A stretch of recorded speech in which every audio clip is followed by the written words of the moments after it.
In July 2008, a hiker named David Martinez walked into the backcountry office at Great Smoky Mountains National Park with an unusual complaint. The trail signs at Junction 9 were completely wrong. They pointed to trails that didn't exist.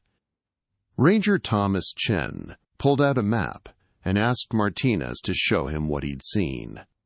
Martinez produced photographs, clear images of a weathered wooden junction post with 5 directional signs: Greenbrier Ridge Trail, Bone Valley Trail, Sugarland Connector, Chapman Ridge Trail.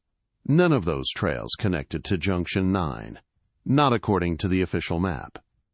But the GPS coordinates embedded in the photograph's metadata showed 35.6347 north, 83.4892 west. The exact coordinates for Trail Junction 9. Chen filed the report as hiker disorientation and recommended a routine signage inspection. What he didn't know was that Junction 9 didn't exist in just one configuration. It existed in at least 7 different versions, all at the same GPS coordinates, all physically real, all impossible. And in 14 months, the Park Service would issue an official directive forbidding rangers from discussing what they'd discovered. Because Junction 9 proved something the Park Service couldn't acknowledge: that the wilderness they managed existed in multiple simultaneous realities, and they had no idea why. The signage inspection. 2 weeks after Martinez's report, Rangers Elena Vasquez and David Ortega hiked to Junction 9 to verify the signage. They approached via Forney Ridge Trail, the standard ranger access route, and arrived at 11:45 a.m. The junction post looked normal. 5 directional signs pointing to 5 trails: Forney Ridge, Forney Creek, Springhouse Branch, Bear Creek, and Eagle Creek. Exactly what the official map showed. GPS confirmed the coordinates: 35.6347 north, 83.4892 west. Vasquez photographed everything. Signage matches official map, she recorded in her log. No discrepancies noted. It should have been the end of the investigation, but Vasquez couldn't stop thinking about Martinez's photographs. Impossible trail names at correct GPS coordinates. She made a decision. "Let's approach from Eagle Creek Trail," she told Ortega. "That's the route Martinez used." They hiked down to the Eagle Creek trailhead and started the approach to Junction 9 from the south, the same direction Martinez had traveled. 3 hours later, they arrived at the junction.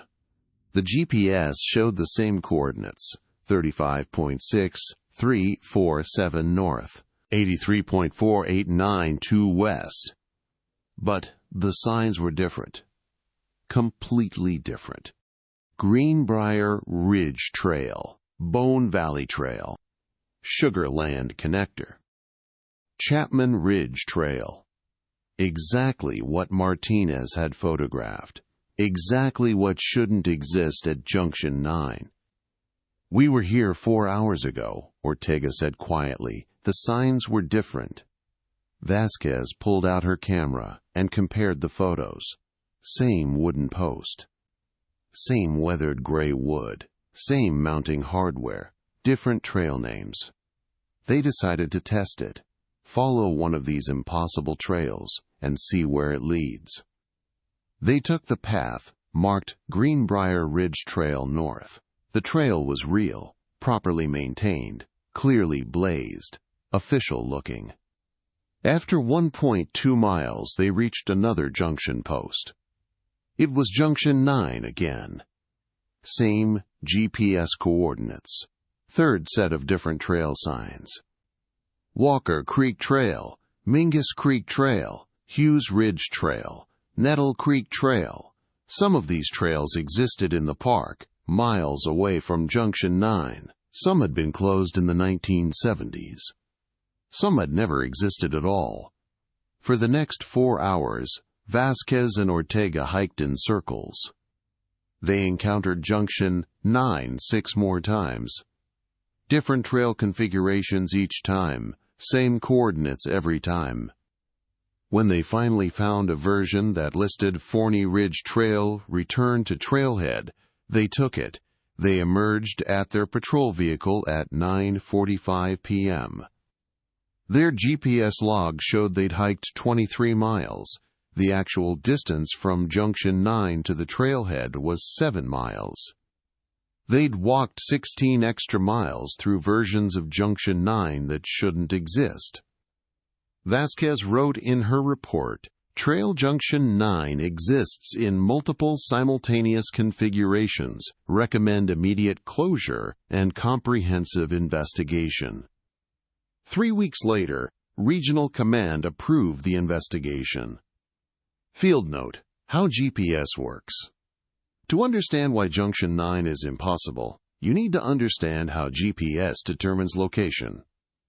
The Global Positioning System uses satellites orbiting 12,000 miles above Earth. Each satellite broadcasts its position and the precise time. A GPS receiver on the ground picks up signals from at least 4 satellites and calculates its exact position through trilateration, measuring the distance from the receiver to each satellite. The system is remarkably accurate. Civilian GPS units are accurate to within 15 to 30 feet.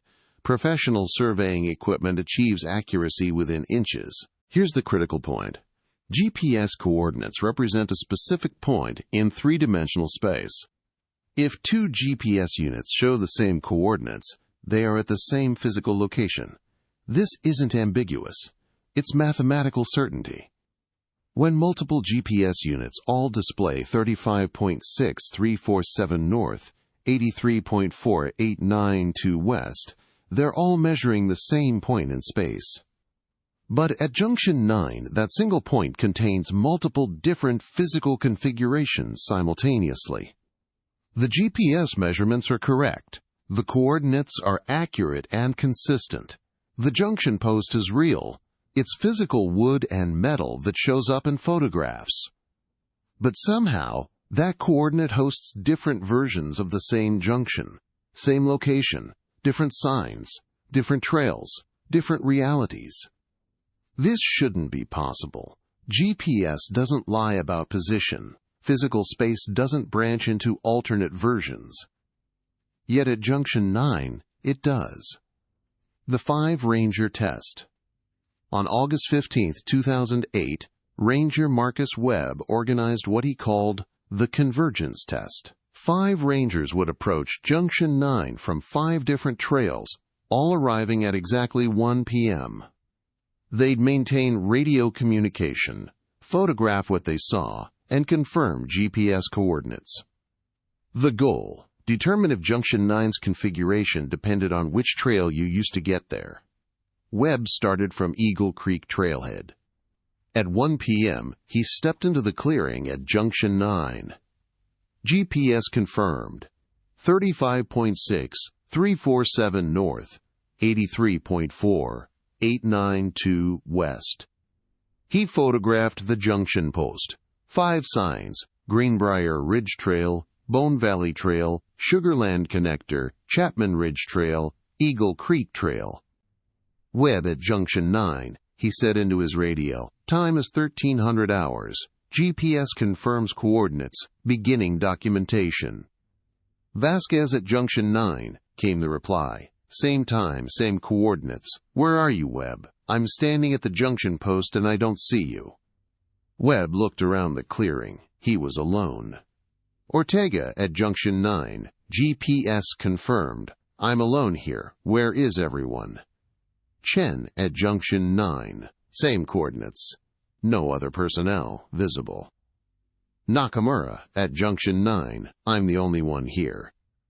5 Rangers, same coordinates, same time. None of them could see each other. Over the radio they compared notes. Each Ranger was seeing completely different trail signs. Webb had Greenbrier Ridge and Bone Valley. Vasquez saw Forney Ridge and Forney Creek. The official configuration. Ortega was reading trail names Webb had never heard of. Cataloochee Divide, Balsam Mountain, Palmer Creek. 5 Rangers at 35.6347 north, 83.4892 west. 5 different versions of Junction 9. Everyone walk 50 feet north from the junction. Webb ordered, "Straight line, maintain radio contact." He started walking. At 47 paces, he saw movement ahead. Vasquez emerging from the northwest, Ortega from the northeast. They weren't walking toward him. They were walking parallel, as if they'd been in completely different locations and suddenly converged. One by one, all 5 rangers appeared in the forest north of the junction, all of them looking confused. "I was standing at that junction for 10 minutes, Vasquez said. "You weren't there." They returned to Junction 9 together, walking as a group. When they reached the clearing, the junction showed the official configuration: Forney Ridge, Forney Creek, Springhouse Branch, Bear Creek, Eagle Creek. But each ranger's photographs showed something different. Same wooden post, same coordinates, 5 different sets of trail names. They tested it again. Each ranger separated and approached individually. Same result. 5 different configurations, all at identical GPS coordinates.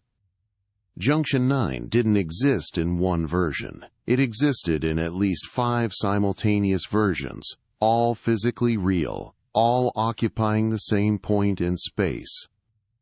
The Lost Hiker. In March 2009, Emily Tran entered the Smokies backcountry for a 5-day solo trip. On day 3, she called the ranger station via satellite phone. "I'm lost," she said. "I followed the trail signs, but I'm nowhere near where I should be." Rangers asked for her GPS coordinates: 35.6347 north, 83.4892 west. Junction 9. "That's impossible," Emily said. "I left Junction 9 3 hours ago. I've been hiking south. How am I back at the same place?" Rangers asked what trail signs she could see. Emily read them off: Jonas Creek Trail, Hazel Creek Trail, Welch Ridge Trail, Lakeshore Trail. None of those trails connected to Junction 9. Search and rescue was dispatched via helicopter. They arrived at GPS coordinates 35.6347 north, 83.4892 west, and found a junction post with the official trail signs: Forney Ridge, Forney Creek, Springhouse Branch, Bear Creek, Eagle Creek. Emily wasn't there. "We're at your GPS coordinates," SAR radioed. "We don't see you." Emily replied, "I can hear your helicopter. It sounds close, but I can't see it." SAR circled for 40 minutes. Emily stayed at the junction post, confirming her position via phone. They couldn't locate her visually. Finally, SAR instructed Emily to walk 500 feet south from the junction. After 300 feet, she suddenly appeared on their thermal imaging. They landed and retrieved her. Emily's statement: "I was standing at the junction for an hour. I could hear the helicopter clearly, but I couldn't see it. When I started walking away, the helicopter was suddenly there, like I'd walked through a door from one place to another." She'd been at a different version of Junction 9. SAR had been at the official version. Same coordinates, different realities. They couldn't see each other until Emily left the junction point. The investigation and Directive Regional Command authorized a comprehensive investigation in October 2009. Cartographer Dr. Patricia Langford and GIS specialist Dr. Michael Santos analyzed all collected data. Their findings: 7 different junction configurations documented across 43 different trail names. 27 of those trails didn't exist in Great Smoky Mountains National Park. 12 existed, but were miles from Junction 9. 4 had been closed decades ago. Dr. Santos calculated that if all the trails referenced at Junction 9 were simultaneously real, the park would need to be 3.7 times larger than it actually was to contain them. The investigation team recommended closing Junction 9 pending further study. Regional Command rejected the recommendation. Instead, on November 18, 2009, they issued Park Service Directive 2008 GSM 293. The directive's one visible paragraph read, "Personnel are prohibited from discussing, acknowledging, or investigating reports of inconsistent signage, impossible trail configurations, or spatial anomalies at Trail Junction 9 with unauthorized personnel. Violation would result in immediate reassignment or termination." The investigation findings were classified. Junction 9 remained open. Rangers were forbidden from warning hikers. And the mystery was buried in redacted documents and unspoken protocol. Why rangers can't discuss it? Marcus Webb has worked Great Smoky Mountains National Park for 22 years. He led the Junction 9 investigation. He's approached that junction from every possible trail. He's seen 7 different configurations. And he's forbidden from telling anyone. People ask why we don't just fix the signs, Webb says. Replace them with the correct ones. Make Junction 9 consistent. In 2010, Park Maintenance tried exactly that.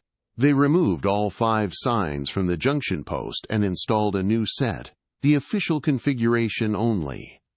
The next day, a ranger approached from Eagle Creek Trail. The signs read, Greenbrier Ridge Trail, Bone Valley Trail, Sugarland Connector, Chapman Ridge Trail.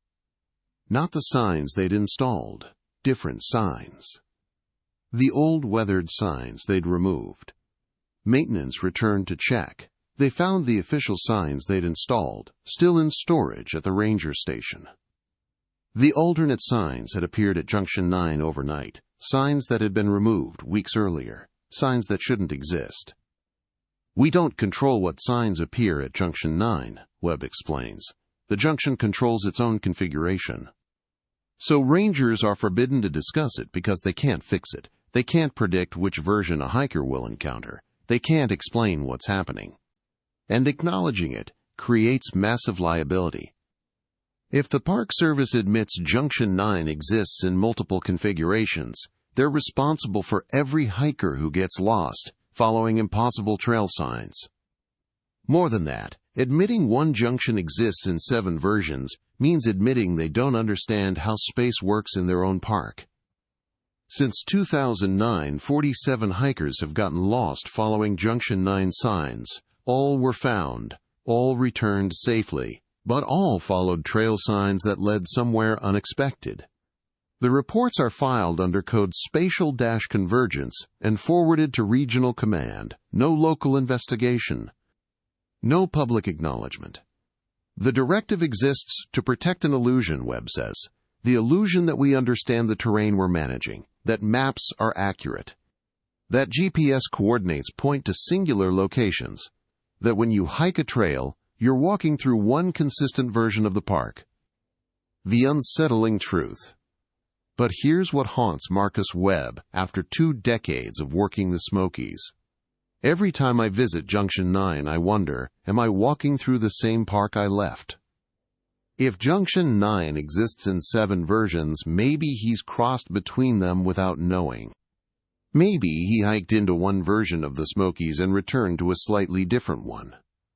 Same mountains, same trees, same trails, but with small differences he'd never notice. A trail sign that says 4.2 miles instead of 4.7. A junction that connects 5 trails instead of 6. A ranger station that's always been painted green, even though he remembers it being brown. How would he know? If the transitions are subtle enough, if I'm not at Junction 9 when I cross between versions, I just assume my memory was wrong. Junction 9 isn't just a place where trails meet. It's a place where rangers realized the trails never stopped splitting. Every junction becomes a potential crossing point between versions. Every hike becomes a journey through layered geographies you can't see. I've seen 7 versions of Junction 9, Webb says. How many versions of myself have walked away from it? How many are still there, at different configurations following signs to trails I've never heard of?